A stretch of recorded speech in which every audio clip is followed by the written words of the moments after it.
Hola, buenas tardes. Hola. Pilar Lucas, María José Calatayud. Hoy vamos a hacer un directo con el doctor Norberto Ortega del Hospital de Granada. Ahora Pilar nos presentará al doctor y vamos a tener una charla que nos tiene preparada el doctor por es una encuesta, ¿no? Una encuesta para pacientes con lupus. Entonces, si alguien de vosotros tiene alguna pregunta, nos la puede hacer llegar a través del chat y nosotros las iremos escribiendo para que el doctor al finalizar su charla pueda contestaros a todos, ¿vale? Pues venga, bienvenidos a esta tarde. Pues bienvenidos, estamos con muchísima ilusión porque hoy es nuestro primer directo de este 2022. Nos hemos marcado en ACLED el seguir con los directos, ya sean pues con doctores especializados en lupus, con cualquier cosa que nos pueda ayudar a tener mejor calidad en nuestra vida, ¿no? Y la verdad es que ya sabéis cómo es el doctor Norberto Ortega, que es un crack, todos los que le seguís por las redes sociales, en un momento por Facebook, o sea, tiene un montón de seguidores. Y bueno, y contactó con la Asociación Catalana de Lupus y también con la Federación porque necesitaba una ayudita en un estudio que se está haciendo, que nos lo explica, el tema antipalúdicos, ¿vale? Entonces, bueno, no sabemos si está el doctor Tebo por ahí. Sí, mira. A ver si nos coge. A ver si nos coge, porque esto tiene su intríngulis hasta que uno... Hola. ¡Hombre! Alberto, ¡feliz Hola. año! Ah, Los nervios del directo. Muy ilusionadas de que te hayas unido a esta red. señor, se me ve, se me oye, porque tengo aquí un cirio de cables de auriculares y demás que no sé, ¿se ve? De momento sí. Sí, se oye y se ve. Bien. Lo que tendrías que subir un poquito la cámara. Súbetela porque te vemos solo la mitad de la cara. Vale, pues vamos a ver cómo lo hacemos. Espérate. ¡Oh, perfecto! Ahora genial. Espera, a ver cómo lo hago. Así se ve bien, es que no sé por qué no me veo yo lo que vamos, que os veo a vosotras y no me veo yo. Así se ve bien, ¿no? Ah, bueno, sí, de momento Pues A lo sí. mejor tienes la cámara apagada. Mira a Yo lo ver en tengo los ahora símbolos de aquí abajo que no tengas la cámara apagada. en la mano. Bueno, Uy, a ver Vale. si nos hemos congelado. igual es la cobertura. Se le ha parado la imagen. Se ha apagado la imagen, Bueno. Alberto. A ver. No pasa nada. Ahora ya verás cómo enseguida va a ver todo bien. Muy bien. Te vas a volver un experto. Se nos congela la Se nos imagen. congela la imagen. Si quieres colgamos y volvemos otra vez a intentar hacer la llamada. Igual has apagado la cámara o te has quedado sin cobertura. A ver, sí, lo intentemos. Alberto, ¿nos oyes? Le llamo. Porque a lo mejor le llamo, se va a poner más nervioso. Claro. Mira, has salido. Vale, genial. Pues te voy a volver a buscar y te vuelvo otra vez a invitar, ¿vale? A ver si ahora mismo tenemos más suerte. un poquito Venga. de paciencia, de verdad, bueno, vamos a pasar genial, pero tenemos, estos son las intríngulis del directo. Si es que a veces pasa que si no tienen buena cobertura, Sí. suele A pasar. ver, ahora. Hombre, Pepi, ya te vemos. ¿Qué tal? Qué bien, tenemos también a la Karma Oliva por aquí, que la he visto, ¿eh? Sí, mira, ya está solicitando. Genial. Aceptar. A ver, Vamos a ver ahora. A ver. Yo creo que es el tema cobertura, ¿eh? Sí, Sí. vaya. A ver si A ver, ya ahora. entra. A ver si puede entrar. Tenemos muchas ganas de que nos explique todo. Bueno, sobre todo porque, claro, es muy importante. Hola, mira, Aurea. Es muy importante, que ya no lo va a explicar, pero lo tenemos súper comprobado, la implicación de los pacientes en los ensayos clínicos y entonces, bueno. A ver si puede volver a entrar porque le está costando un poquito. Bueno, pero que no pasa nada, ¿eh? Tenemos un buen ratito por delante. Está invitado, ¿eh? Lo que no ha contestado aún. Sí, sí está. Bueno, pues nada, seguimos aquí esperando, seguimos intentándolo y mientras tanto, pues no sé, si quieres hablamos un poco de mañana, lo que vamos a hacer, Pilar. Bueno, sí, bueno, pues como os he dicho, como os he dicho, bueno, sobre todo se lo he dicho a los socios de ACLED, porque para nosotros los socios de ACLED, si hay que saber algo, tienen que ser los primeros antes de colgar en las redes sociales. Pero bueno, ya lo sabéis por el canal de Instagram, que mañana sí que María José y yo haremos un directo de Lupuche, que es otra de nuestros, bueno, a ver, si viene. Es otro de nuestros directos que solemos hacer por lo menos una vez al mes. Y entonces también este año nos... ¡Hombre, qué bien! ¡Hola! ¡Hombre, Norberto, ya! A ver, bájate un poquito la cámara, que solo te vemos media cara. A ver, A ver, ¿ahora? Súbela un poquito. sí, es que no veo lo que se ve. A ver, A ver. Tranquilo. a ver, a ver. Ahora. Ahora un poquito más para arriba y te acabamos de ver del todo. Ay, madre mía. ¿Se ve? Sí, te vemos, pero si te alejas un poco a lo mejor te vemos mejor. Nada, yo me pongo donde queráis, así, más lejos. No, te vemos, ahora te vemos mejor. Si te alejas un poco, te vemos mejor que tan de cerca. Pues A me ver. pongo más lejos todavía. Sí, Genial. así te vemos mejor. Un poco Bueno, mejor. luego os mando una foto de cómo estoy, para que os riáis. Vale, una captura de Y imagen. la vamos a colgar en redes sociales para que veamos el esfuerzo que estás haciendo, Ah, porque genial. eres un crack, ¿eh? A todo dices que sí. Sí, sí, sí. Oye, bueno, pues os presentamos al doctor Norberto Ortega, que es catedrático de la Universidad de Medicina de Granada desde hace unos meses, ¿no? O del año pasado, Desde ¿no? hace un año exactamente. Un año, ¿vale? Ha sido jefe de servicio también del Hospital de San Cecilio en Granada. Ya, bueno, coordinaba el servicio unidad de enfermedades autoinmunes, ¿no? Y fuiste pionero. Bueno, tú pionero y ahí con el doctor Callejas, que también es un crack. Los pacientes de autoinmunes estaban muy bien atendidos, están muy bien atendidos, ¿no? Sí, También quiere decir que es empezamos ya fundador también de la sociedad hace muchos años, sí. Sí, eres fundador de la Sociedad de Autoinmunes, de Medicina de Autoinmunes, ¿no? De Andalucía. Tú corrígeme si me equivoco, ¿no? Y bueno, De Granada, ahora. sí, perdona. Sí, no, Perdona, quería a ver, decir a la que formas asociación. parte de la Sociedad de Autoinmunes, ¿no? Que es muy Sí, sí, importante que habéis sido, ahora está las demás, pero vosotros habéis sido los pioneros en esta sociedad y tenéis un montón de publicaciones, un montón de jornadas, un montón de cosas que hacéis para los pacientes también de lupus, bueno, y entre vosotros, ¿no? Y cómo no decir también que el doctor es impulsor de la Asociación de Autoinmunes de Granada, ¿no? Que nació ya hace 2 años, me parece, ¿no? En plena Sí, pandemia, ¿no? empezó en plena pandemia, fue una de las COVID tareas que nos pusimos en nuestra página de Facebook, donde hemos estado haciendo muchísimas COVID tareas, desde un libro de cocina que os podéis descargar todos de la página de AUGRA y esta asociación, que fue lo primero que se hizo, AUGRA, efectivamente, sí. Pues felicidades por la iniciativa y por todo el trabajo también que estáis haciendo como entidad. Y bueno, y yo la verdad es que recibí un correo electrónico a la Asociación Catalana del Lupus y también a la Federación, porque nos lo habéis enviado y espero que, desde luego, los pacientes de lupus han estado participando, porque les queríamos un poco que nos explicaras, bueno, has título de tu charla, Antipalídicos y la vida real con el lupus, ¿no? Entonces, Efectivamente. tienes todo, explícanos y el por qué nace también este estudio que queréis hacer. Pues os lo voy a contar y os voy un poco a explicar. La verdad es que espero que no se corte porque la cobertura que tengo aquí en casa es bastante penosa, como estáis comprobando. Y bueno, pues hemos empezado regular, esperemos que no se nos corte. ¿Me oís bien? ¿Me Bueno, oís bien? volvemos a Tranquilo reiniciar. que volvemos a empezar. Si se corta, volvemos a empezar. Muy bien. Bueno, pues mirad, la verdad es que debo decir para los que estáis escuchando que cuando yo le pedí ayuda a Pilar Lucas, pues es muy amable y siempre que le he mandado alguna encuesta, pues la ha difundido.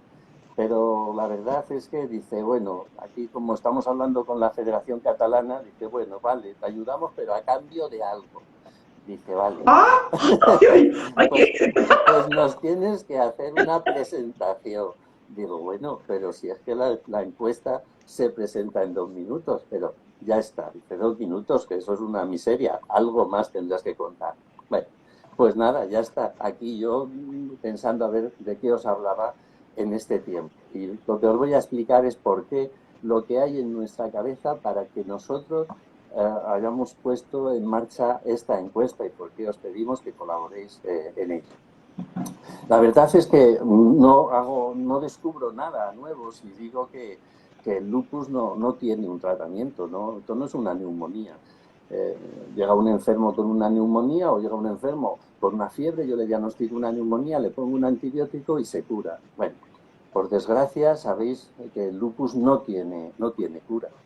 Pero es verdad que tenemos una serie de medicamentos, además un follón de medicamentos, y si no, no hay más que mirar los informes de muchos de vosotros, donde pues tenemos esa retahíla de medicamentos y bueno, pues ¿qué es lo que intentamos conseguir con esos medicamentos? ¿Qué queremos conseguir con esos tratamientos? Pues mirad, os voy a hacer un inciso para explicaros algo.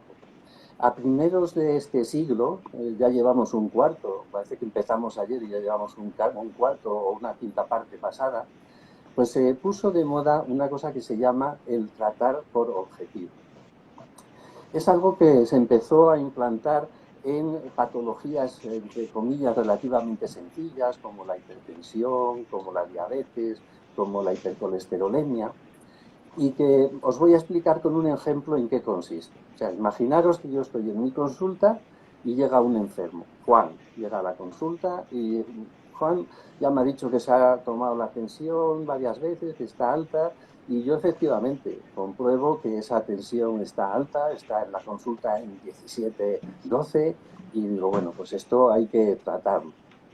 Entonces yo puedo hacer dos cosas. Una es decirle, mira, Juan, tienes que perder peso, tienes que tomar menos sal y toma estas pastillas. Y aquí se acaba la historia. Esto, por desgracia, ha pasado y sigue pasando. El médico hace un diagnóstico, pone un tratamiento y se queda ya tan tranquilo. Pero lo que nos dice la idea de tratar por objetivos es que no. Nosotros decimos, mira, Juan, voy a intentar, a lo mejor no lo puedo, pero voy a intentar que llegues a 12,8 y para eso pues es importante que tengas unas medidas de vida, es importante pues que pierdas peso, es importante que hagas ejercicio, hay que ajustar también la nutrición, la dieta. Y además te voy a poner unas pastillas, estas pastillas que te las vas a tomar de tal manera. Y mira, lo que vamos a hacer es que dentro de unas semanas, dentro de 4 semanas o dentro de 6 semanas, vas a volver a la consulta, vamos a ver cómo está tu tensión, te la vas a ir registrando en casa, me la vas a traer y entonces, según cómo es tu tensión, vamos a actuar. ¿Que la tensión está bien? Pues perfecto, seguimos así. Pero puede pasar que la tensión haya mejorado un poquito, pero no esté bien del todo. Y en ese caso, pues yo le digo a Juan, mira, Juan, vamos a subir la dosis. O mira, Juan, vamos a añadir otro tratamiento. Es decir, vamos trabajando por objetivos. Nuestro objetivo es conseguir una tensión diana y yo hago el tratamiento necesario para esa tensión. Bueno, pues esto luego se empezó a emplear en enfermedades un poco más complejas y dentro de las enfermedades que nos ocupan, las inmunomediadas, pues la artritis reumatoide yo creo que fue la primera y se empezó a ver cómo efectivamente si nosotros ajustábamos el tratamiento intentando conseguir unos objetivos, el enfermo iba mejor. Hace muchos años, me acuerdo que fue un laboratorio el que nos reunió a una serie de especialistas de España y nos hizo la pregunta, ¿creéis vosotros que se puede tratar por objetivos el lupus?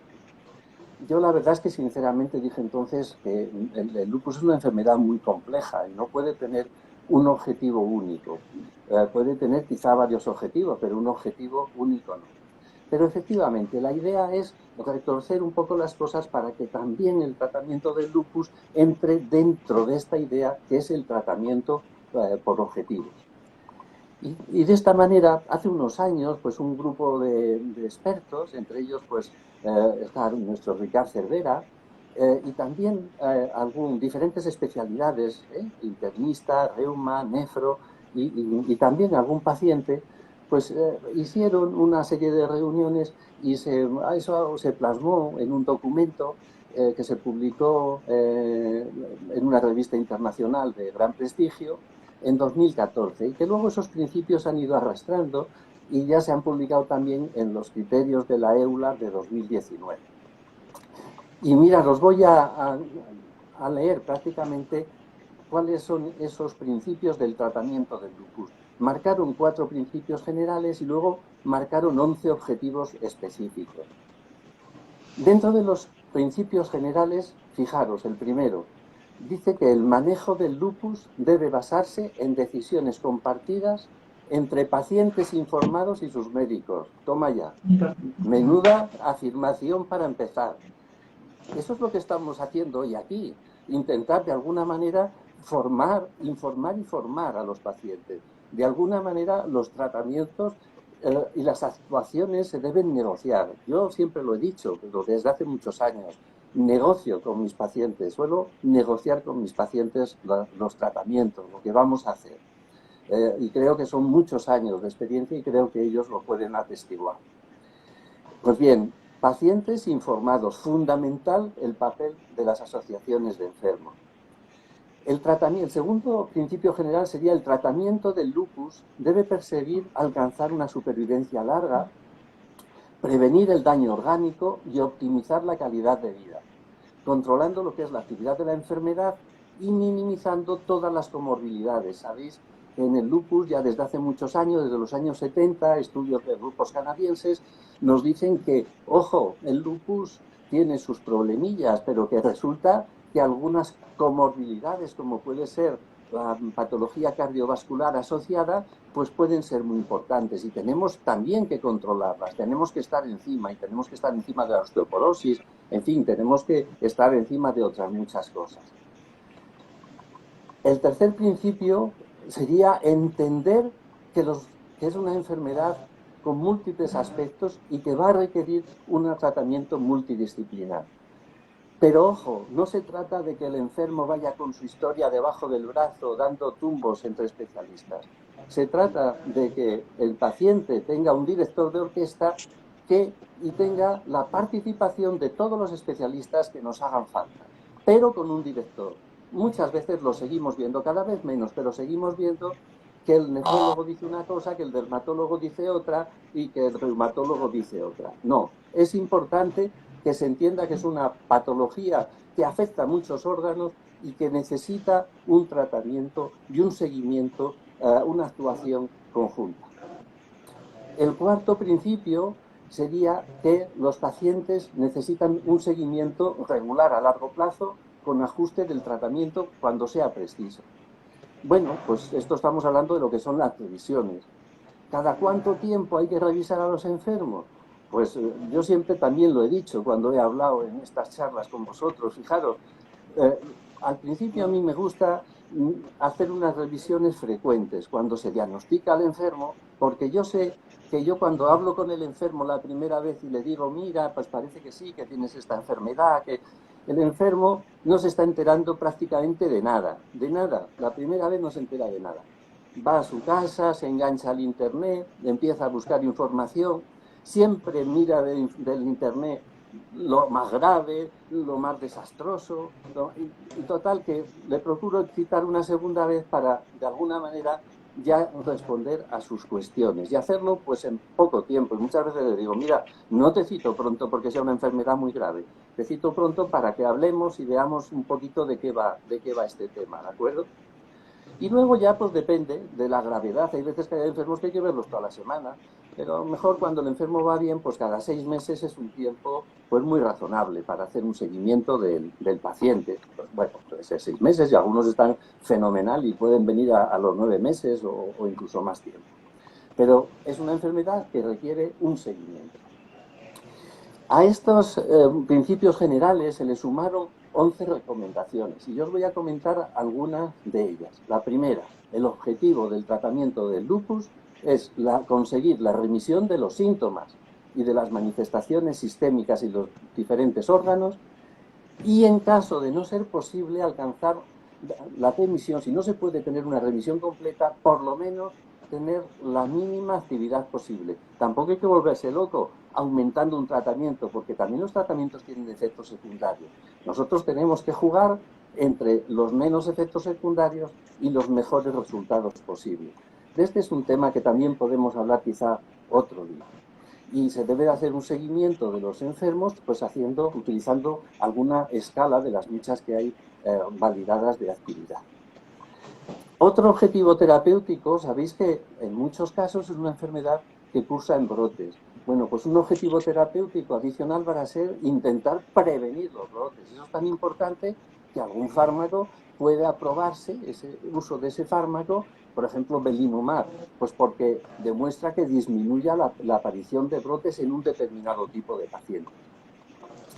Otro punto, otro objetivo, otra recomendación que se marca es que el tratamiento no nos podemos basar en los datos de la serología. Eso es algo que muchas veces el enfermo dice, ¿cómo estoy de mi lupus? Pero se refiere a cómo está mi anti-DNA, cómo está mi complemento, porque enseguida se lo aprende, se lo sabe.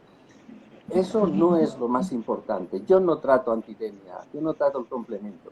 A lo mejor cuando hay una nefritis lúpica sí se aumenta el tratamiento cuando es más proteinuria. Pero lo importante es ver cómo está el enfermo. Como quiera que siempre el daño va a llamar a más daño, pues tenemos que intentar, por lo que valga, que no se acumule daño, que no haya cataratas, que no haya osteoporosis, que no haya insuficiencia renal, es decir, que no se acumule daño. Sabéis, hace mucho tiempo se insiste en los corticoides y en la menor dosis de corticoides. Hay que utilizar la menor dosis de corticoides. ¿Que lo podemos suspender? Pues se puede suspender, pero tampoco hay que volverse loco. Y aquí también me gustaría a mí insistir en este tema, porque últimamente hemos pasado a corticoide cero. Y corticoide cero a lo mejor se puede, y a lo mejor resulta que 2,5 o 5 de prednisona resulta que vienen mejor para mantener a ese enfermo controlado. Pero la menor dosis, eso estamos todos de acuerdo. Y un punto, una recomendación es que independientemente del resto de los tratamientos, el paciente debe de recibir antipalúdicos. De tal manera que hoy por hoy se dice que todo enfermo diagnosticado de lupus debe de recibir tratamiento con antipalúdicos. Y salvo que tenga, lógicamente, alguna contraindicación para ello. Entonces me gustaría hablaros un poquitín de los antipalúdicos. ¿Por qué es eso? ¿Por qué dicen estas recomendaciones internacionales que el enfermo de lupus tiene que estar tratado con antipalúdicos? Bueno, pues con un poquito de historia os digo que los antipalúdicos son fármacos que se han utilizado para tratar el paludismo, por eso se llaman antipalúdicos.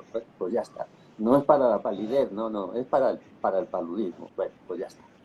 Y entonces van a proceder de un árbol, la historia es muy curiosa porque es el árbol de la quina, que ahora se llama cinchona, el árbol de la quina, y es un árbol que en Sudamérica, sobre todo en Ecuador, en Perú, pues se da, y los indios pues supieron desde hacía muchísimos años, antes de la llegada pues de los españoles, que tenía propiedades farmacológicas. Y mirad que de ellos se ha sacado un antiarrítmico y se ha sacado también la quinina, un antipalúdico. Bueno, pues no fue hasta la Segunda Guerra Mundial cuando se vio, esto lo habrán contado más veces, pero bueno, que los soldados que iban al Pacífico se les daba antipalúdicos para prevenir la malaria y oyes que resulta que los que tenían artritis reumatoide, que los que tenían lupus, que mejoraban. Y algunos médicos observadores se dieron cuenta, si estas personas están mejorando por este medicamento. Fijaros que todavía, hoy en día, no se saben los mecanismos exactos de funcionamiento, pero sí que sabemos que funcionan. Y por eso se recomienda que todos los enfermos con lupus lo tienen que recibir. Tenemos 3 antipalúdicos ahora mismo. La hidroxicloroquina, la cloroquina y el mepacrine. En España solo están comercializados la hidroxicloroquina y la cloroquina. Hace años solamente teníamos la cloroquina y para comprar la hidroxicloroquina pues teníamos que mandar a los enfermos o a Andorra o a Portugal o a Gibraltar y lo compraban allí. Bueno, pero ya desde hace muchos años afortunadamente tenemos la hidroxicloroquina, el famoso Dolquine, y últimamente pues tenemos otro preparado que es el Duplaxil, ¿no? Y es curioso, fijaros, qué curioso es. Es un fármaco que no tiene ensayos clínicos. Hoy por hoy no se entiende que ningún fármaco entre en el mercado sin ensayos clínicos. Es imposible. Sin embargo, de hidroxicloroquina, no hay ningún ensayo clínico. Lo que no quiere decir es que no tenga estudios. Tiene muchísimos estudios observacionales. Y sabemos que es muy eficaz para el tratamiento de las manifestaciones cutáneas y articulares. Pero además sabemos que aumenta la supervivencia, que reduce el número de brotes, que previene la aparición de daño orgánico, que disminuye los eventos cardiovasculares, que mejora la respuesta a micofenolato cuando se utiliza para tratar la nefritis lúpica, mejora el perfil de los lípidos, de las grasas en sangre, mejora el perfil glucémico del azúcar. En pacientes que tienen también anticuerpos antifosfolípidos, síndrome antifosfolípidos, se sabe que es también antitrombótico. Claro, nos interesa mucho también que los fármacos, como la mujer con lupus puede quedarse embarazada, pues que sean fármacos que se toleren durante el embarazo. Pues la hidroxicloroquina no solo se tolera bien durante el embarazo, sino que además es beneficioso. Y por si fuera poco, se sabe que tiene efectos preventivos. Mirad, sabéis que el lupus no es una enfermedad que se instaure de hoy para mañana. Es una enfermedad que lleva un camino con una alteración inmunológica que empieza a aparecer y hasta que se establece la enfermedad. Algunas veces detectamos pacientes que tienen anticuerpos antinucleares positivos y que tienen algunos datos de lupus, y hablamos de lupus incompleto, de lupus light. Bueno, pues se ha demostrado que en estos pacientes, ojo, no en todos, cuando el médico lo considera necesario, la administración de un antipalúdico va a prevenir la aparición de otros síntomas y cuando se desarrolla un lupus lo suele hacer con síntomas más leves. Claro, con todas estas ventajas, los antipalúdicos no nos extraña que los expertos digan, oiga, todos los pacientes con lupus deben recibir tratamiento con antipalúdicos, a pesar de que no haya ningún ensayo clínico. La dosis que se recomienda actualmente ha bajado un poquito, 5 miligramos por kilo. Lo que pasa es que cuando el enfermo está controlado, como sabemos que cuando se acumula mucha dosis hay una toxicidad ocular, pues todos los médicos tendemos a bajar la dosis. Pero claro, eso lo hacemos cada uno, cada maestrillo, como se dice, con su librillo. No existen unas normas internacionales establecidas. Y entonces puede pasar que algún enfermo que está en remisión pues lo tome 3 días en semana o tome 400 miligramos a la semana, en fin, dosis variables. Es decir, ¿qué es lo que pasa en la vida real? Pues en la vida real no lo sabemos, no sabemos lo que pasa en la vida real. Fijaros, lo que nosotros estamos proponiendo es una encuesta muy simple y que pretende precisamente eso, conocer lo que pasa en la vida real. Nosotros no sabemos cuántos enfermos con lupus toman antipalúdicos, no lo sabemos. Nos podemos aproximar si miramos los datos, por ejemplo, de ensayos clínicos. Miramos los datos de belimumab y resulta que nos describen cómo eran los enfermos, nos describen tantos hombres, tantas mujeres, exactamente, habitualmente siempre 90 o más por ciento mujeres, esta era la edad media, y nos dicen, ¿tomaban antipalúdicos? ¿Cuántos? Pues en los estudios del belimumab eran sobre el 60 y tantos por ciento. Ahora hay ensayos clínicos de otros fármacos, como el anifrolumab, y ahí lo toman pues un poco más, hasta el 70 y tantos por ciento, pero nunca el 100%. Y nunca se nos dice por qué ese porcentaje de pacientes que no lo toman, no lo toman. O sea, lo dejaron de tomar porque les sentaba mal, porque se lo retiró su médico, ¿por qué? Bueno, pues también eso pretendemos averiguarlo con nuestra encuesta, es decir, saber cuántos enfermos toman en la vida real los antipalúdicos y saber cuáles son los motivos para no tomarlo. Fijaros, los ensayos clínicos fundamentales para que se autorice un medicamento para cualquier tipo de enfermedad, fundamentales.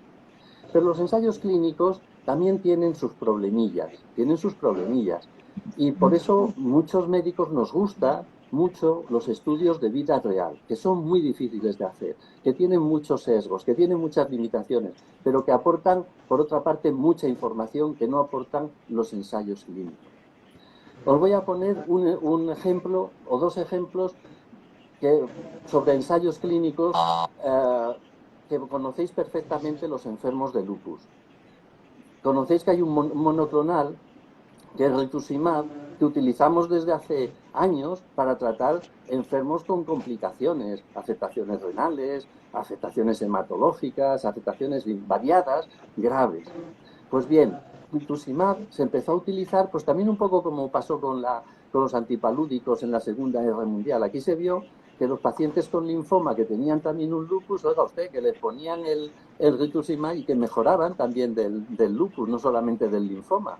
Pues entonces, bueno, empiezan a partir de ahí los estudios y todos los médicos empezamos a utilizarlo, como se dice, pues off-label, fuera de indicación, como lo que se llama como compasivo, un nombre pues quizá no muy afortunado. Y dice, bueno, pues vamos a hacer unos ensayos clínicos para demostrar si funciona de verdad. Y se hicieron 2 ensayos clínicos, el Explorer y el Lunar. Se hacen esos 2 ensayos clínicos que lo diseñan expertos, no los diseña cualquiera, los diseñan expertos. Y resulta que no sale que sea eficaz, de tal manera que rituximab no está aprobado para el tratamiento del lupus. O sea, para que veáis los problemas que pueden tener los ensayos clínicos. Por eso nos interesa muchísimo, muchísimo lo que sucede en la vida real.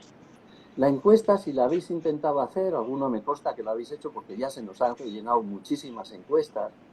Os decía antes, mirad, en la práctica clínica se recomienda que nosotros miremos cómo responde el paciente con una escala validada. Hay muchas escalas. Solemos utilizar en la práctica clínica, porque es muy sencilla, el SLEDAI, y utilizamos lo que es la evaluación del médico, pero hay otra escala que es más complicada, como el VILA. Y en los ensayos clínicos, el lupus es tan puñetero y tan complicado que se suelen utilizar escalas compuestas, porque es muy difícil captar la realidad de la enfermedad y se requiere utilizar varias escalas, 3 o 4 escalas conjuntas y se hacen en una escala compuesta. Claro, nosotros, si habéis intentado rellenar la encuesta, también hemos pretendido poner unas escalas, pero claro, son escalas subjetivas. Hemos puesto una escala de actividad, que es el SLAC, y otra de daño, que es el EDIC.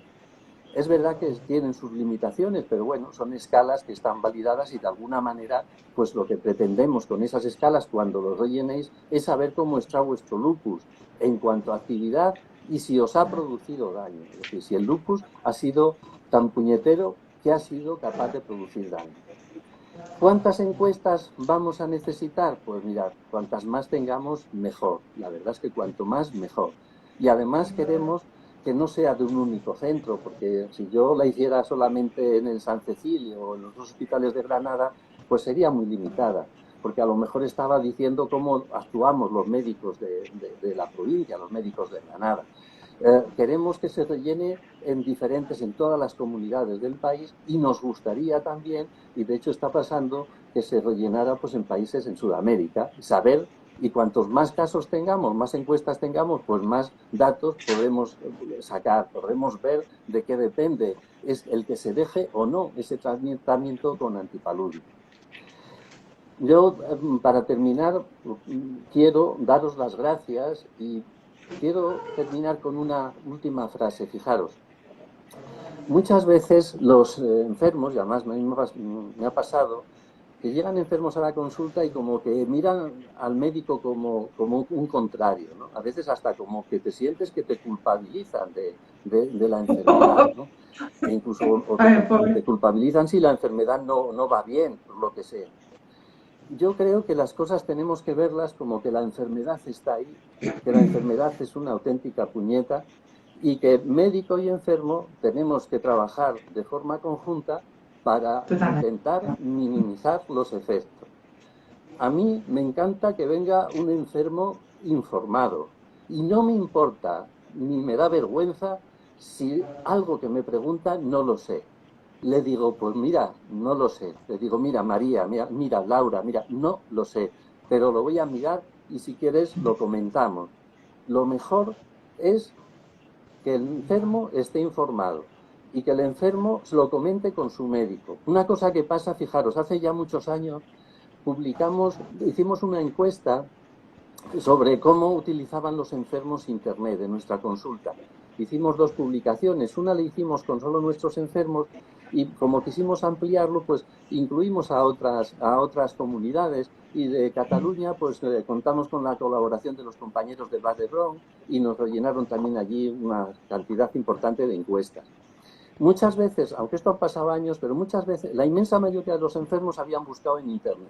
La inmensa mayoría de los enfermos. Pero solamente unos pocos se lo habían comentado a su médico. Es decir, el enfermo va con su idea metida en la cabeza y no dice nada, él luego tiene su idea. Pues no, lo suyo es que el enfermo pueda preguntar todas las dudas a su médico. Es la mejor manera, es cómo se consigue una buena adherencia a los tratamientos. Y nosotros con esto pues lo que pretendemos es saber, es una cosa muy modesta, no es no es un ensayo clínico, no es un gran estudio, pero es una encuesta que creo que se puede completar en 15-20 minutos y que pensamos que nos puede dar información, esperamos poderla publicar en su momento, independientemente de la publicación, los resultados. Yo me comprometo a comentaroslo, podemos hacer otro directo si ya me Claro, por apasiono supuesto, con sí, el tema, y sí. hacemos otra para explicaros los resultados que hayamos tenido y para comentarlos y discutirlos. Y nada más, que esto es lo que os quería contar, daros las gracias y explicaros por qué tenemos este interés en hacer la encuesta. Pues Simplemente. muchísimas gracias. Nos has aclarado, bueno, tú como ibas hablando no ibas viendo los comentarios, pero bueno, todo el mundo encantado con como nos lo has explicado, que has llegado súper bien. No sé si tenemos muchas preguntas o no, María José. Tenemos unas cuantas preguntas. Pero bueno, bueno, ya aprovecho ya a preguntar. La primera, ¿es importante el tema de la revisión de los ojos, de la vista? Tenemos muy Y- pocos y- enfermos con afectación ocular. Algunos tenemos, pero muy pocos. A mí me la han tenido que retirar. Mira, Pero bueno. estas recomendaciones de los 5 miligramos, que antes, en charlas anteriores diríamos 6,5, bueno, pues ha bajado a 5. Estas recomendaciones las han hecho los oftalmólogos, no las han hecho ni internistas ni reumatólogos, son los oftalmólogos los que han bajado estas recomendaciones. Cada vez tenemos más medios para hacer el seguimiento, ya no solamente el test de colores, ya se hacen OCT, se hacen más pruebas. Y luego lo que os he comentado, que sigue siendo una incógnita. Cuando tenemos al enfermo controlado, por lo menos el médico que de alguna manera, digamos, está más implicado en el lupus, lo que hace es bajar la dosis. Hay un antipalúdico que no tiene efecto sobre la retina, que es mepacrine. Mepacrine nosotros lo hemos utilizado mucho y desde hace muchos años. De hecho, hicimos una publicación junto con el grupo del doctor Ruiz Irastorza, viendo, incluso nos parecía que los enfermos que fumaban, pues porque el tabaquismo se lleva muy mal con el antipalúdico, pues parece que con el mepacrine quizá no es así. Pero bueno, eso no lo podíamos porque es una N pequeñita. No le animamos a fumar. ¿Perdón? Que no podemos animar a fumar, que es para mal, para el enfermo, ¿verdad? No, Y para el bolsillo, tabaco, como digo yo. no, el tabaco horrible, el tabaco fuera. No, por El eso, tabaco. yo siempre a los pacientes, cuando les digo, oye, mira, dos factores importantes. Mal, porque el medicamento no funciona, y 2, porque el pulmón fatal y el bolsillo un agujero. O sea, porque es un gasto. Pero bueno, y ya el que tenga el tema, uy, ¿se ha ido? Sí, ¿Se nos ha ido, Norberto? No sé, ay, no sé. sí, pero no pasa nada, lo volvemos a llamar. Tenemos unas cuantas preguntas para el doctor. Si alguien más quiere hacer preguntas, por favor, dejarlo escrito que se lo hacemos pasar, ¿vale? Vale, pues se nos ha descolgado. Sí. Un momentito, ahora lo más importante, Vamos. que son las preguntas. Además ha sido súper interesante la charla, ¿eh? Me ha parecido, además, muy clarificadora, Sí. muy entendible toda ella. Sí. A ver si lo podemos recuperar, por favor. Es que se ha Esto- descolgado. Puede ser la cobertura que él decía, que comentaba. Sí. A ver. Tranquilo, Roberto, que te recuperamos, porque esto está apasionante, la Sí, verdad. bueno, ya lo tenemos por Bueno, aquí. ya estamos aquí. Hola, Ya. Se había colgado, doctor. Se me ha colgado. hola, Hola, Hola. ya. Es que se había colgado. hola, sí, ¿no? ¿Se A ver ve? ahora. Sí, sí, Bueno, sí, sí, todo está bien. Ay, menos vale, mal, qué genial. susto. Bueno, eso son cosas del directo y de las Ya, coberturas, por supuesto. Bueno, pues esto, ¿no? Que es importante. No sé, María José, ¿tienes preguntas? Sí, mira, tengo varias preguntas. venga. Dice, una persona que toma hidroxicloroquina desde el 2021 y que hace unos días tiene dolor en el ojo. Dice que puede ser la hidrocloroquina. Sí, vamos a ver, mira, uno de los grandes problemas del Dolquine es que, como se dice, que afecta la vista, vamos a dejarlo en la vista entrecomillado, cualquier problema de la vista, pues hace que se suspenda, como por ejemplo eso, pues un dolor. Hombre, lo que hace falta es que no es normal tener dolor en la vista, me explico. Alguien que tiene dolor en los ojos, pues lo debe de ver su médico y lo debe de ver y si su médico lo considera, pues lo debe de ver un especialista, pero yo no sé si lo que tiene es una conjuntivitis, me explico. Entonces no Sí. sería un motivo para... Es decir, las cosas hay que aclararlas siempre, las cosas que le suceden a los pacientes hay que aclarar a qué se debe. Entonces, algunas de las cosas podemos pensar que es por el antipalúdico y lo quitamos. Nosotros tenemos un neurofisiólogo extraordinario, fuerte, no la tienen todos los hospitales,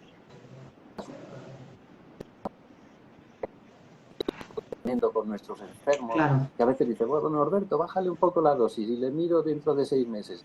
Aparte de que todo el tema ahora de la OCT, en fin, que hay más medios. Antes, pero es verdad que muchas veces lo más sencillo es, ¿te duele el ojo? Al afuera, el antipalúdico. No, hay que trabajar un poquito más el tema, ¿de acuerdo? Vale. Luego hay otra pregunta que dice, ¿por qué a algunas personas les duele o tienen afectación en los ojos y a otras no? Normalmente sabemos que se conocen que hay una serie de factores de riesgo para que aparezcan las cosas.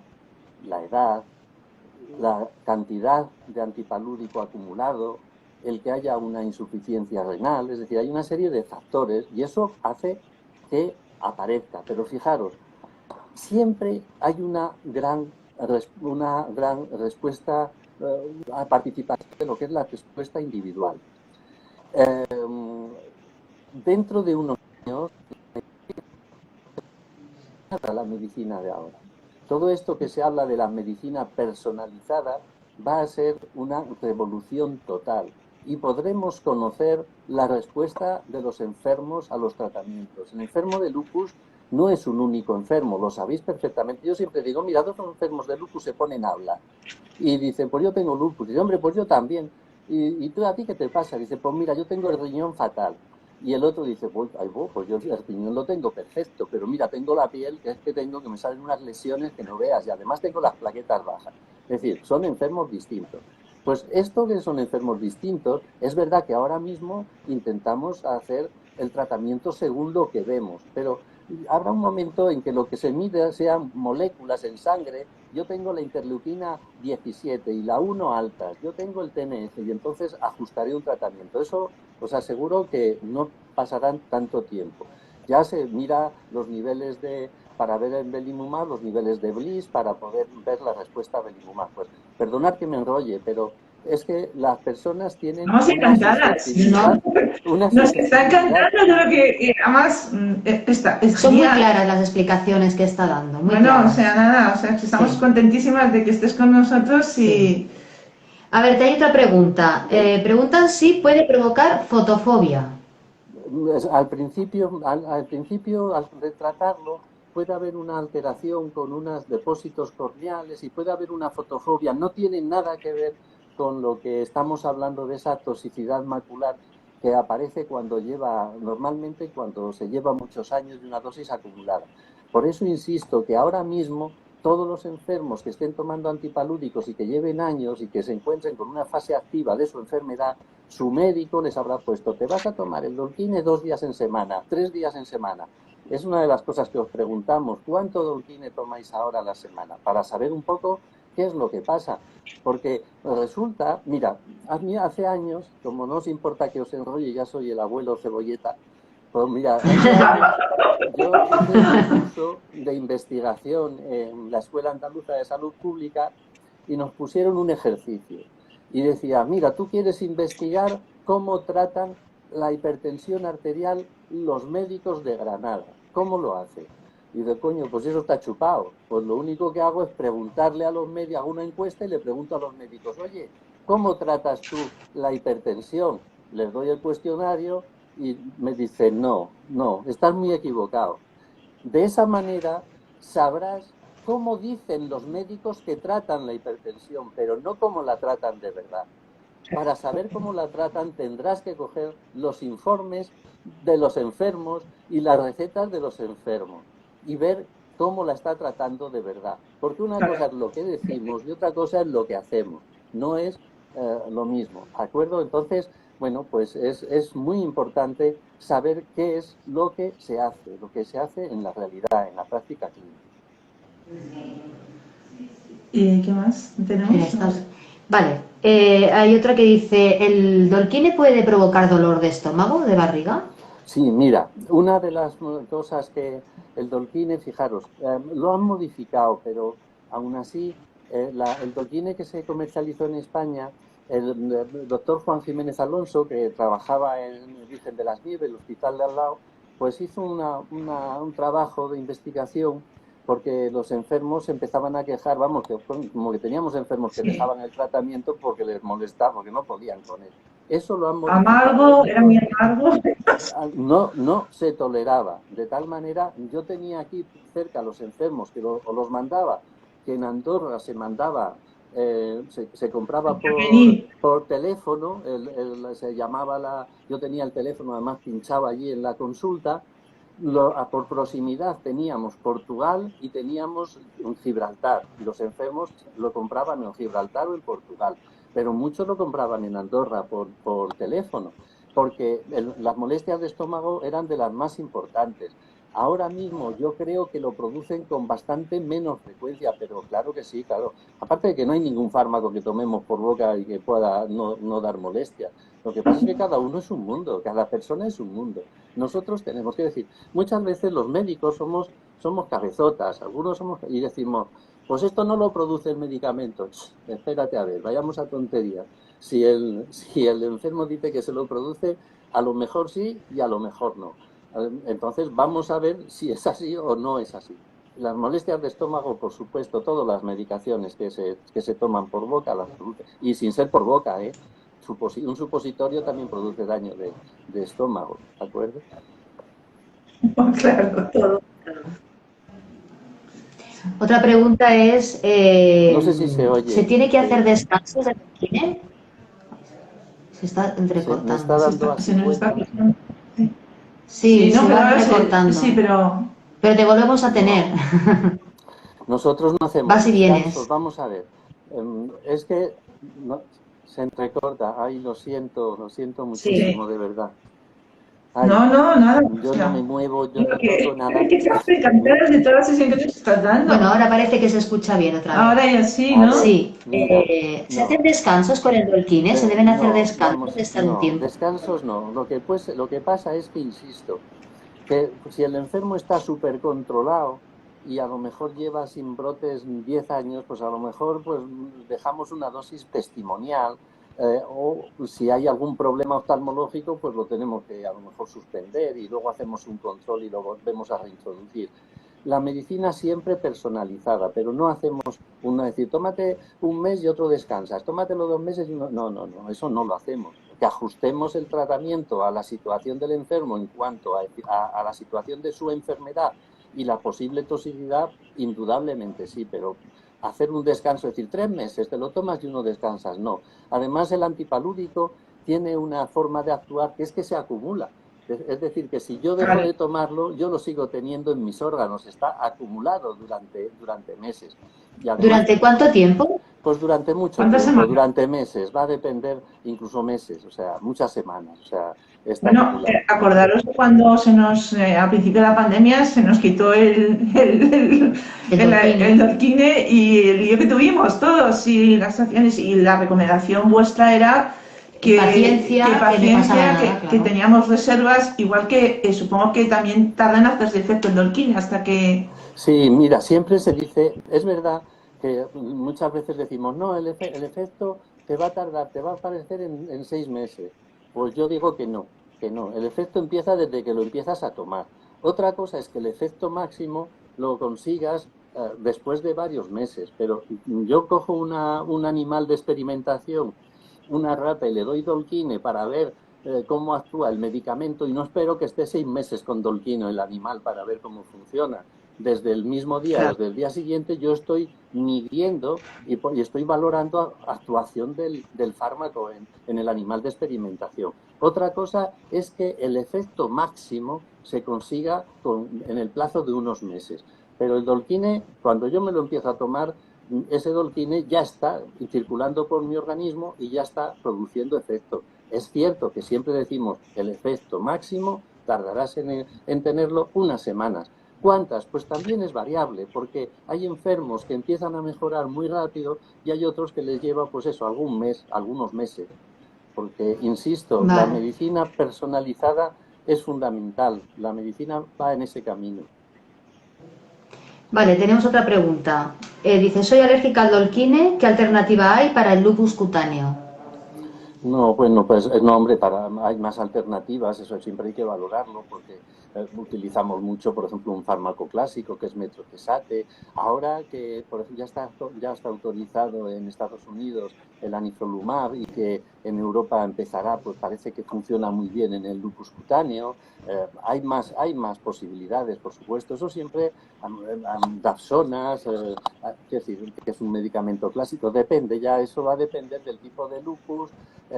Mijaron, nosotros hemos utilizado en algunos enfermos muy desesperados, pues un fármaco talidomida, suena, ¿verdad? La talidomida, pues bueno, Sí, pues es un fármaco que es súper eficaz en algunas formas de lupus cutáneo, pero claro, tenía el problema de la teratógeno, el problema de neuropatía, hay que utilizarlo en unas dosis muy pequeñitas. Hay una lenalidomida que tiene menos toxicidad, pero es más caro. En fin, que hay más. Eso hay que buscarlo, pero claro que hay alternativas, por supuesto que hay alternativas. ¿Sí? Vale, tenemos otra, dice, la hidroxicloroquina, uno de sus efectos puede ser la degeneración macular, No, la degeneración ¿no? macular es otro tema. No, otro tema, una cosa, vamos a ver. Lo que pasa es que si hay alguien que tiene un problema de ese tipo, yo no le voy a poner antipalúdicos.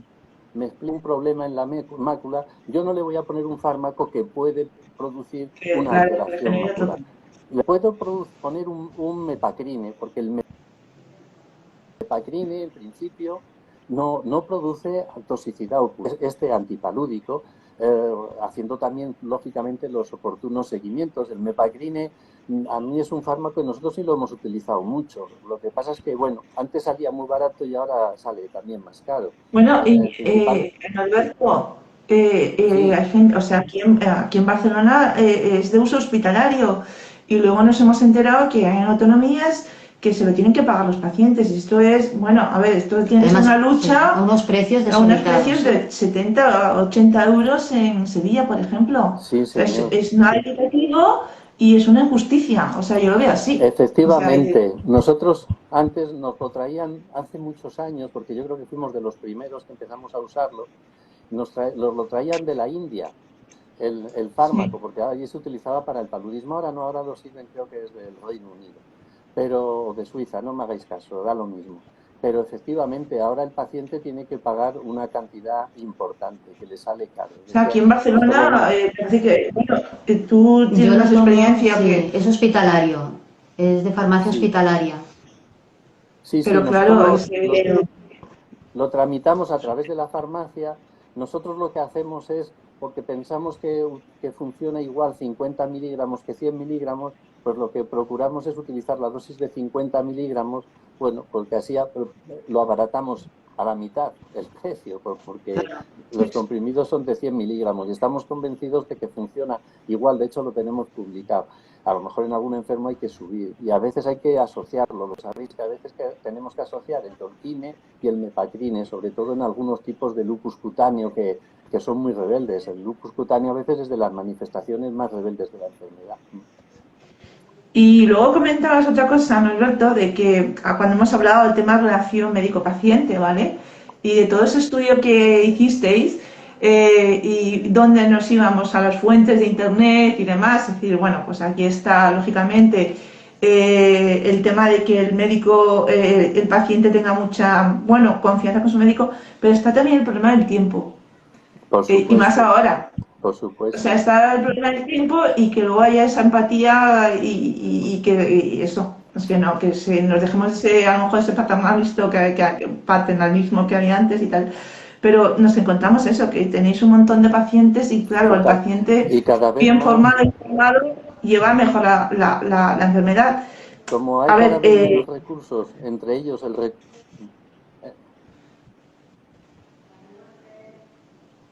Ay, ¿se nos corta? ¿me oís? Sí, sí, Sí, ¿Me te oís? sí, oímos, te te oí. oímos. Se corta, no toco nada, sí. Sí, sí, Que No, digo tranquilo, se te que oye. pero se hay te que buscar, oye. mirar. Mira, una de las cosas que nos ha enseñado la pandemia es que algunos pacientes, un porcentaje no despreciable, podemos atenderlos por teléfono. Hasta incluso les hacemos un favor. Alguien que viene a recoger un resultado, yo le puedo atender por teléfono y me va a quitar tiempo y a él le quito de ir al hospital. Hay que buscar cómo sacar tiempo. Todos estamos fatal. Nuestra unidad, vamos, echan manos. Además, las sistémicas es de lo que más, coño, enfermedad crónica es lo que menos le interesa al hospital. Y al hospital lo que le interesa es que cuanto más agudo sea el enfermo, mejor. Es el que mejor salen los números. Las revisiones son, vamos, casi nos crucifican por revisaros. Por eso digo, hay que revisar, o sea, es una obligación. No, Pero es que, y al es un derecho hospital, que tenemos, o sea, al claro, paciente. claro. Pero al A ver, hospital no le, es que no queremos la enfermedad, nosotros se nos ha venido claro, impuesta, o sea. claro. Pero el hospital no le interesa a ese tipo de pacientes, no le interesa a enfermos crónicos, le interesan enfermos agudos. De tal manera, bueno, pues ya que sí, que tenemos problema de tiempo, indudablemente, que el tiempo, pues hombre, lo sacamos por los lados. Yo he dedicado 40 años, veintitantos a las sistémicas. Bueno, sacamos el tiempo de dónde, sábados, domingos, fines De de la semana, vida vamos, familiar, o sea, fiestas porque siempre de se os todo piden tipo, cosas, de todo. Sí, las sí. jornadas en sábado, en domingo, para que podáis dejar las consultas y dejáis la familia. Y estamos súper agradecidas en las asociaciones de todo lo que nos estáis apoyando. Pero bueno, venía a decir también, ¿no? Que, y en esto segurísimo que nos apoyas, porque por el tema de la asociación también de Granada, que un papel muy importante es el de las asociaciones de pacientes, porque los médicos tampoco llegáis y somos un poco también soporte para ese paciente formado e informado. Se nos ha descolgado, ¿sabes? ¿No? Sí, ahora mismo está Sí. congelado. Sí, ¿no? Mira a ver si... A ver, Vale. Vale. vale. Se nos ha ido, pero lo volvemos a rescatar otra vez. Y ya No pasa nada. nos estamos Bueno, viendo ya, tengo llevamos una hora. Tengo una pregunta importante para él que Y tenemos que ya hacérsela. cerramos, ¿eh? Porque Sí. vamos a cansar a los pacientes. A todos. A todos, a decir, estas son unas pesadas, estas de la catalana, se han cobrado bien el favor. ¿Se ve? Bueno, sí, ahora sí. Vale, Decía la importancia de las asociaciones, Norberto. O sea, que somos un poco esas muletas también que tenéis los médicos. La asociación es fundamental para muchas cosas e incluso para pedir ese tiempo, porque los médicos tenemos una fuerza, una capacidad de fuerza mínima. Tenéis más capacidad vosotros de presionar en las administraciones que nosotros. No somos nosotros los responsables. Nos gustaría que hubiera más gente, que tuviéramos más tiempo, pero las asociaciones sois siempre los que podéis hacer fuerza en ese sentido. Y también, por supuesto, a la hora de dar información y dar información veraz a los pacientes, porque es muy importante.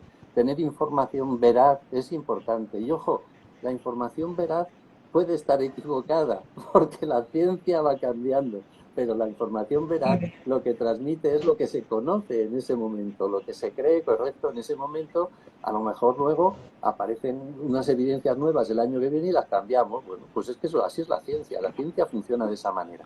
Las asociaciones son fundamentales y el papel en la formación de los pacientes es fundamental. Todo este tipo de actuaciones, pues hombre, yo creo que siempre contribuye a transmitir pues información y formación, ¿no? O sea que es fundamental vuestro papel. ¿Alguna pregunta más? Sí, mira, porque tenemos 3 preguntas más y ya lo dejamos porque si no siguen entrando preguntas. Llega la hora de preguntas. la cena, ¿eh? A ver, ¿qué dosis de Dolquine considera cuando se lleva tiempo sin brotes? De tomar, vaya. Pues es lo que he estado diciendo. Eso lo hago con el enfermo, lo hacemos con el enfermo delante, pero puede ser... Nosotros rara vez pasamos de los 200 miligramos.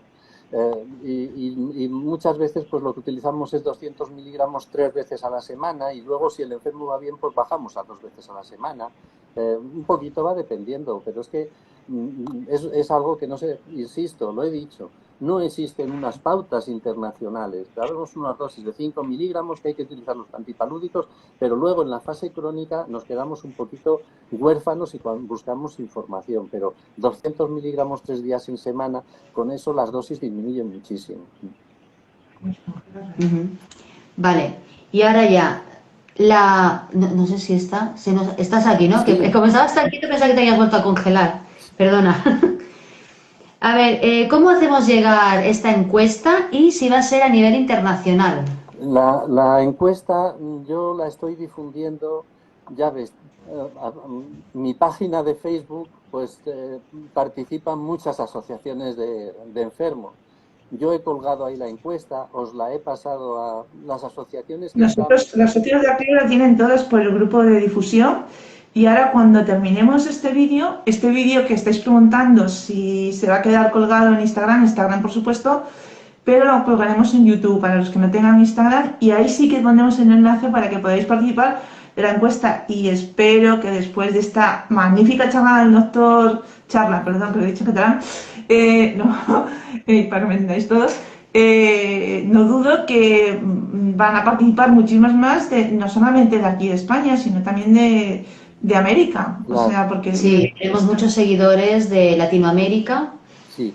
Y estaban muy interesados. De hecho, muchas preguntas han venido de Costa Rica y de Ecuador, si podía ser a nivel internacional. Y preguntan también que hasta cuándo se puede hacer la encuesta. Bueno, yo espero que ahora, después de esta retransmisión, aumente mucho.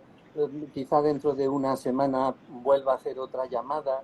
Y bueno, hasta que veamos que de alguna manera ya cae. Esto es como cuando veamos que se va la sexta ola porque ya hayan caído los contagios. Pues cuando nosotros veamos que ya no hay más respuestas, pero bueno, que la mantendremos durante un par de semanas más seguro, eso segurísimo. Y ojo que hasta ahora hemos tenido una acogida excelente, ¿eh? Yo había dicho que un número bueno eran 300 y llevábamos ya 550. Sí, de verdad, lo tenemos que doblar, o sea, de verdad, es un pequeño esfuerzo, es súper fácil hacerla y no solamente a los que participáis en las asociaciones, sino ¿quién no conoce a lo mejor a alguien que tiene también lupus cuando va a una consulta? Eso nos ha pasado con el estudio de Acoveas, que te había comentado, Alberto. O sea, hicimos 2 directos desde ACLED, se apoyan también en las asociaciones de pacientes y en la Federación Española de Lupus. Y seguiremos avanzando, también desde Felipus. Yo me comprometo a contaros otro día, pues hacemos otro directo, que ya me por supuesto contamos contigo, que ya habrás manejado Instagram. Os digo los resultados y todas esas cosas. Sí. Por supuesto, contamos contigo. Y hacemos el seguimiento. Muy bien. Oye, Norberto, muchísimas gracias por este rato que nos has dedicado, nos has informado y formado. Y súper contentas de que esto haya sido adelante. Hemos tenido una media de unas 60 a 66 personas. Muy bien. O sea que, y luego eso se quedará colgado en Instagram.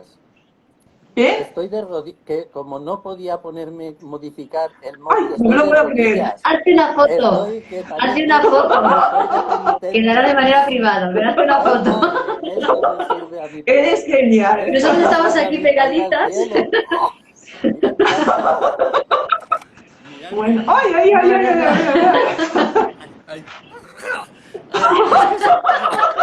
Eres auténtico, eres auténtico. Es que lo he notado. Fíjate, y lo bien que lo has explicado y con qué calma y con qué paciencia, ¿eh? Bueno, lo Bueno, importante es que os hayáis enterado, que os haya servido. yo creo que sí, ¿no? Que tenga La un gente está muy feedback. agradecida de las aclaraciones que has hecho y sí que es verdad que tenemos alguna pregunta más sobre COVID y esto, pero quizás no hoy es el día el idóneo para hablar de esto, que estamos hablando de la hidroxicloroquina. Sí, hay que En otra centrarse ocasión haremos Pues en los otro temas. día- Porque también... Otro día hablamos de otros temas. O sea Exacto. que- Por supuestísimo que sí. O sea que nada, Exacto. seguimos en la lucha contra el lupus y bueno, y irnos siguiendo tanto en el canal de Lupus Acler como en las distintas asociaciones como la de Lupus y demás, porque tenemos mucho que decir y mucho que contaros, de verdad, ¿eh?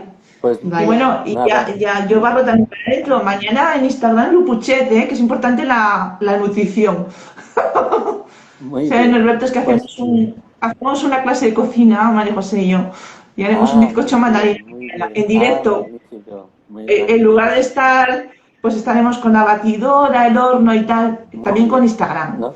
Pero bueno, más Nosotros- activo, más lúdico, vaya. Llevamos un tiempo trabajando Sí. con nutrición, llevamos un tiempo trabajando con dieta y lupus, nutrición y lupus, sí. Y, Muy bien, bueno, pues, eso no es sé, bastante algún interesante. día pues hablaremos en el congreso que organizamos aquí, que tendremos una jornada del tema.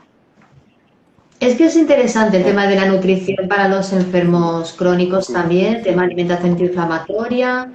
Es muy Bueno, interesante, sí, sí. somos Hay lo que mucho- comemos. No, hay mucho para hacer. Sí. Nosotros tenemos alguna socia que es nutricionista y están esto y también alguna cosita más nos ha explicado sobre el tema del sueño en autoinmunes. Sí, Entonces, Sí. bueno, la afectación pues, del sueño. a ver qué se puede hacer y en qué podemos avanzar. Y es lo que dices tú, o sea, que los pacientes podemos muchos y puede ser un proyecto, una iniciativa y también contaremos también con la colaboración también de estos médicos tan fantásticos que nos apoyan y nos quieren ayudar tanto. Bueno, pues lo dejamos aquí. Muchísimas gracias, Norberto. Muchas gracias Cuídate. a vosotros. Venga, A adiós. vosotros. Muchísimas gracias por estar aquí y gracias a todos los que habéis participado. Nos vemos en la próxima ocasión y mañana mismo es la próxima ocasión, Hacia ¿no? las 5. Si nos tardamos un poquito más de conectar, paciencia, ¿vale? Sí, Porque- sobre las 5, 5 y cuarto podemos estar Sí. conectadas. ¿Vale? Sí, no os lo perdáis, que ya veréis, vamos a poner los dientes largos. Bueno, sí. Ya veremos a ver qué hacemos. Y esperamos que haya sido muy útil la charla de hoy con el doctor Norberto Ortega. Muchísimas gracias Muchas a todos. gracias. Adiós. Guárdalo.